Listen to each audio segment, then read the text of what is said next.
बिस्मिल्लाहिर्रहमानिर्रहीम। अस्सलाम वालेकुम। सऊदी अरब की अब तक की आम खबरों के साथ मैं हूं Aamir Shahzad.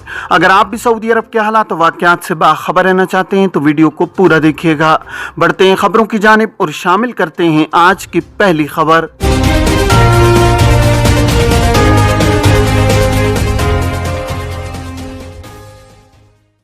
Saudi central bank सामा ने अकाउंट्स होल्डर्स को धोखेबाजों से बचाने के लिए मुताद्दिद आर्जी हिफाजती इक़दामात किए हैं।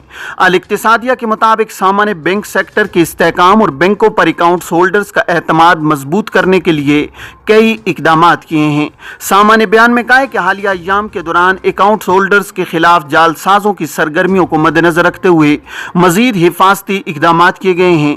धोखेबाज अनासिर सोशल मीडिया पर अकाउंट्स होल्डर्स को बेवकूफ़ बनाकर उनकी रकमें हथियाने की कोशिश करते रहते हैं। सामा का कहना है कि धोखेबाज अनासिर चर्ब जुबानी से फायदा उठाते हुए खातेदारों से राब्ता करते हैं, इन्हें तासुर देते हैं कि उनका ताल्लुक फलां सरकारी या अहम निजी इदारे से है। वो एतमाद हासिल करके अकाउंट की बुनियादी मालूमात हासिल कर लेते हैं और फिर अकाउंट हैक करके रकम ट्रांसफर करने में कामयाब हो जाते हैं। सामा ने बताया कि जो नए हिफाजती इक़दामात किए गए हैं इनमें से एक यह है कि ऑनलाइन अकाउंट खोलने की सहूलत आर्जी तौर पर मुअत्तल कर दी गई है। दूसरा इक़दाम यह है कि अफराद और इदारों की योमिया तरसील ज़र की मजमूई इंतहाई रकम 60,000 रियाल कर दी गई है।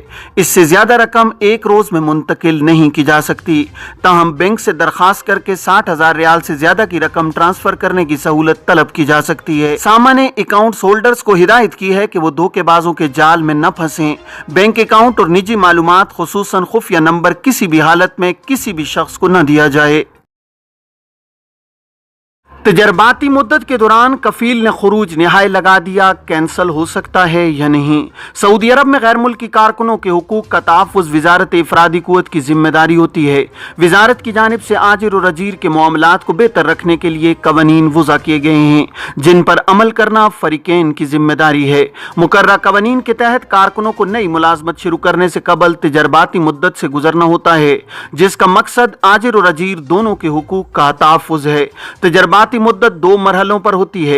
इब्तिदाई तौर पर 90 दिन मुकर्रर की जाती है, ताहम इसमें मजीद 3 माह का इजाफा किया जा सकता है। ताहम इससे ज्यादा तजर्बाती मुद्दत के तहत कारकुन को नहीं रखा जा सकता। तजर्बाती मुद्दत के खत्म होने से कबल कानून मेहनत के तहत लाजमी है कि कारकुन के साथ बाकायदा मुलाजमत का मुआहिदा किया जाए, जिससे फरीकैन का मुत्तफिक होना जरूरी है। जवाजात के ट्विटर पर एक शख्स ने सवाल किया है कि तजर्बाती मुद्दत के दौरान कफील ने खुरूज निहाय लगाया था, क्या उसे कैंसिल किया जा सकता है या नहीं। जवाजात का कहना था कि इमिग्रेशन कानून में की जाने वाली तब्दीलियों के मुताबिक कारकुन की तजर्बाती मुद्दत के दौरान और इकामा बनने से कबल अबशर या मुकीम अकाउंट से लगाया गया कारकुन का फाइनल एग्जिट वीज़ा कैंसल नहीं कराया जा सकता। कारकुन की तजर्बाती मुद्दत के दौरान लगाए जाने वाले फाइनल एग्जिट पर लाजमी तौर पर सफ़र किया जाएगा। वाज़ेह रहे कि वज़ारत इफ़रादी क़ुव्वत और समाजी बहबूद आबादी, जिसका साबिक नाम वज़ारत मेहनत था, उसके कानून के तहत आजिर और अजीर के हुकूक का तहफ़्फ़ुज़ किया गया है। वज़ारत के कानून के मुताबिक वर्क वीज़ों पर आने वाले कारकुनों के लिए तजर्बाती मुद्दत 90 दिन या 3 माह मुकर्रर है। ताहम इस मुद्दत में मजीद 3 माह इजाफा करके उसे 6 माह तक बढ़ाया जा सकता है। तजर्बाती मुद्दत आजिर और अजीर दोनों के मफाद में होती है। इसका मकसद जहां आजिर को ये सहूलत देना है कि वह अपने कारकुन के काम के मेयार के बारे में जांच सके, वहां कारकुन को भी यह हक हासिल है कि वह अपनी पेशावराना जिम्मेदारियों के बारे में अच्छी तरह आगाह हो सके। तजर्बाती मुद्दत न सिर्फ नए वर्क वीज़े पर आने वाले कारकुनों के लिए होती है, बल्कि कानून के मुताबिक पहले से मुमलिकत में रहने वाले इकामा होल्डर्स भी अगर किसी दूसरी जगह मुलाजमत इख्तियार करना चाहें तो इन्हें हक है कि वो तजर्बाती मुद्दत का इंतखाब करें। इस दौरान अगर वो काम की नौइयत और जिम्मेदारियों से मुतमईन हो तो मुलाजमत को जारी रखने के लिए 1 बरस का मुआहिदा कर सकते हैं। जवाजात के ट्विटर पर एक शख्स ने दरियाफ्त किया है कि घरेलू मुलाजिम का इकामा है, गुज़श्ता बरस कोरोना की वजह से मास्क न लगाने पर जुर्माना दर्ज है, इकामे की मुद्दत अभी बाकी है, कफालत तब्दील कराने के लिए मौजूदा जुर्माने की अदायगी जरूरी है या उसके बगैर कफालत तब्दील हो सकेगी। जवाजात का कहना था कि कानून के मुताबिक गैर मुल्की कारकुनों के इकामे की तजदीद या कफालत की तब्दीली के लिए जरूरी है कि जवाजात के मरकजी सिस्टम में कारकुन की फाइल पर किसी किस्म की खिलाफ वर्जी दर्ज न हो। खिलाफ वर्जी درج ہونے کی صورت میں اقامے کی تجدید، خروج عہدہ کا اجرا، فائنل ایگزٹ یا کفالت کی تبدیلی ممکن نہیں ہوگی۔ واضح ہے کہ جوازات کے قانون کے مطابق کارکن کی رہائشی معاملات کی انجام دہی کے لیے لازمی ہے کہ کسی قسم کا جرمانہ موجود نہ ہو۔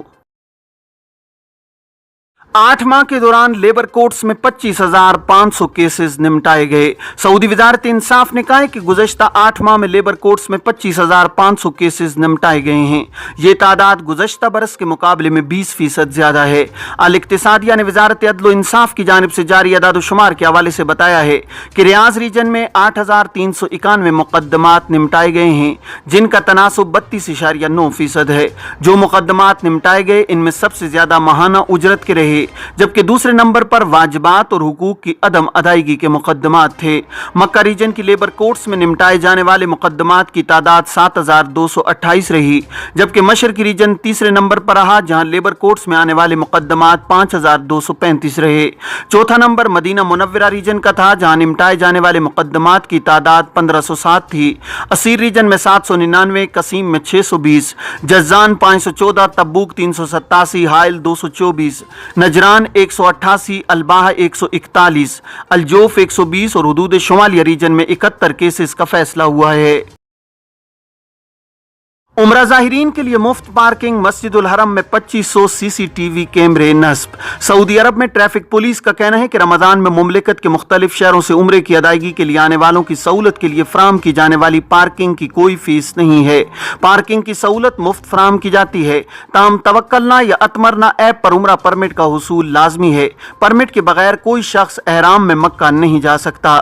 سبق نیوز نے ادارہ ٹریفک کی جانب سے جاری ہدایات کی روشنی میں کہا ہے کہ وہ افراد جو مملکت کے مختلف شہروں سے عمرے کی غرض سے مکہ مکرمہ آتے ہیں اور انہوں نے اپنی گاڑی کی پارکنگ لاٹس مخصوص کیے ہیں جن کا مقصد بارکوڈ کی صورت میں ان کے پاس موجود ہے، انہیں گاڑی کے ساتھ جانے کی اجازت ہوگی۔ تاہم وہ افراد جن کے پاس پارکنگ بکنگ کا ثبوت نہیں، ان کے لیے شہر کے داخلی راستوں پر مفت پارکنگ کی سہولت فراہم کی گئی ہے، جہاں وہ اپنی گاڑی پارک کر کے شٹل بس سروس کے ذریعے مسجد الحرم جا سکتے ہیں۔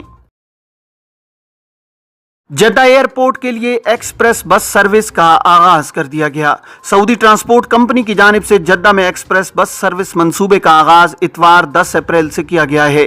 ایکسپریس بس سروس کی بدولت شہریوں کو جدہ ایئرپورٹ پہنچنے میں آسانی ہوگی۔ عاجل نیوز کے مطابق ٹرانسپورٹ کمپنی نے سابقوں کے تعاون سے بس سروس کا آغاز کیا ہے اور اس کے لیے جدہ میں 3 پوائنٹس بنائے گئے ہیں۔ بس سروس کا آغاز بلد میں سیپٹکو سٹینڈ سے ہوگا، جبکہ پہلا اسٹیشن العزیزیہ کا فلمنگول مال، دوسرا الاندلس مال کے قریب اور تیسرا اسٹیشن بغدادیہ 7 کا مقرر کیا گیا ہے۔ یہ سروس ہفتے کے 7 دن 24 گھنٹے کی بنیاد پر فراہم کی جائے گی۔ بس سروس کے کرایہ 15 ریال فی سواری مقرر کیا گیا ہے اور بس میں 33 افراد کے بیٹھنے کی گنجائش ہے، جبکہ مخصوص افراد کے لیے خصوصی اہتمام کیا گیا ہے۔ بس کے ٹکٹ خریدنے کے لیے سیپٹکو کی ایپ کے ذریعے سہولت فراہم کی گئی ہے، جبکہ ایئرپورٹ پر بھی ٹکٹ کاؤنٹرز قائم کیے گئے ہیں۔ تجارتی مقاصد کے لیے حساس کیمرے درآمد کرنے پر پابندی۔ سعودی محکمہ کسٹم نے جاسوسی کے لیے استعمال ہونے والے حساس نوعیت کے کیمرے درآمد کرنے پر پابندی عائد کی ہے۔ ایسے کیمرے جو جاسوسی کے لیے استعمال کیے جاتے ہیں تجارتی مقاصد کے تحت درآمد نہیں کیے جا سکتے۔ اخبار 24 نے زکوٰۃ ٹیکس و کسٹم اتھارٹی کے بیان کے حوالے سے بتایا ہے کہ انفرادی طور پر بیرون ملک سے منگوائے جانے والے نگرانی کے کیمرے لائے جا سکتے ہیں، تاہم انہیں منگوانے والوں کے بارے میں تفصیلی معلومات مہیا کرنا ہوں گی۔ اتھارٹی کا مزید کہنا تھا کہ انفرادی طور پر نگرانی کے لیے منگوائے جانے والے کیمرے جو بیگیج سسٹم کے تحت لائے جا رہے ہیں وہ ذاتی استعمال کے لیے ہوں، تجارتی مقاصد کے لیے انہیں استعمال نہیں کیا جانا چاہیے۔ ایک ہفتے میں 12,920 غیر قانونی تارکین گرفتار۔ سعودی وزارت داخلہ نے کہا ہے کہ گزشتہ ایک ہفتے کے دوران رہائش کام اور سرحدی حفاظتی ضوابط کی خلاف ورزی پر مملکت کے مختلف علاقوں سے تفتیشی ٹیموں نے 12,000 سے زائد غیر قانونی تارکین کو گرفتار کیا ہے۔ سرکاری خبر رساں ایجنسی SPA نے وزارت داخلہ کی رپورٹ کے حوالے سے بتایا کہ تفتیشی کارروائیاں 31 مارچ سے 6 اپریل 2022 تک جاری رہی ہیں، جن میں 12,920 غیر قانونی تارکین کو حراست میں لیا گیا ہے۔ रिपोर्ट के मुताबिक 8,171 से ज्यादा तारकीन इकामा कवानीन की खिलाफ वर्जी के मुर्तकिब पाए गए हैं, जबकि 3,102 गैर मुल्कियों को सरहदी हुदूद की खिलाफ वर्जी के जुर्म में गिरफ्तार किया गया है। 1,647 तारकीन को कानून मेहनत की खिलाफ वर्जी पर हिरासत में लिया गया है। 185 अफराद को गैर कानूनी तौर पर सऊदी अरब की सरहद उबूर करते हुए गिरफ्तार किया गया है, जिनमें से 85% यमनी, 37% अथोपी और 5% मुख्तलिफ ममालिक के शहरी थे। इलावाजी 106 अफराद को गैर कानूनी तरीके से सऊदी अरब की सरहद उबूर करके बैरून मुल्क जाने की कोशिश करते हुए हिरासत में लिया गया है। वजारत दाखिला की रिपोर्ट में बताया गया है कि 11 अफराद को गैर कानूनी तारकीन को पनाह, रोजगार और नकलो हमल की सहूलत देने के जुर्म में गिरफ्तार किया गया है। वाज़ेह है कि सऊदी अरब में गैर कानूनी तारकीन वतन को सफरी, रिहायशी या मुलाजमत की सहूलत फराहम करना कानूनन जुर्म है। इस पर सख्त और मुख्तलिफ सजाएं मुकर्रर हैं। जो शख्स भी गैर कानूनी तारकीन को सऊदी अरब में दाखिल होने की सहूलत फराहम करेगा, उसे 15 बरस कैद और 10 लाख रियाल जुर्माने की सजा होगी। ये थी अब तक की आम खबरें। अब तमाम अहबाब के कीमती वक्त का बहुत शुक्रिया। अपने इर्द गिर्द के लोगों का बहुत सारा ख्याल रखिएगा। मुझे दीजिए इजाज़त। अस्सलामु अलैकुम वरहमतुल्लाहि वबरकातुहू।